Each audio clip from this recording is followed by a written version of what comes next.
आता वळूया नवरात्र महोत्सवाकडे।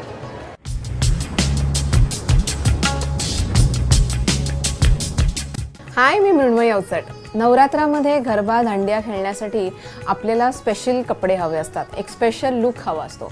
यातले काही मस्ट हॅव्स आपण बघूया।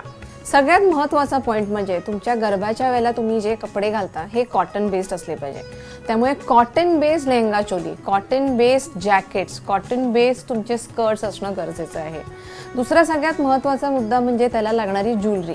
ज्वेलरी ही चंकी हवी, ही थोडी मोठी हवी, ही जी दिसेल आणि जी थोडीशी ड्रेसी वाटेल अशी हवी। त्यामुळे ऑक्सिडाइज सिल्वर ज्वेलरी किंवा कलरफुल स्टोन्सची ज्वेलरी ही गरब्यासाठी मस्ट हॅव आहे।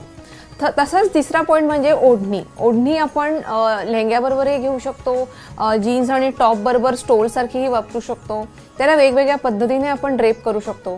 ही जी ओढणी आहे ही तुम्ही पारंपरिक जर वापरलीत तर त्याचा एक वेगळा लुक येईल। मग तुम्ही अगदी डेनिमच्या टॉप बरोबर किंवा जीन्स आणि टी शर्ट बरोबर सुद्धा एक लेहरिया किंवा बांधणी याची ओढणी किंवा जर स्टोल घेतलात तर त्याचा लुक खूप छान येईल।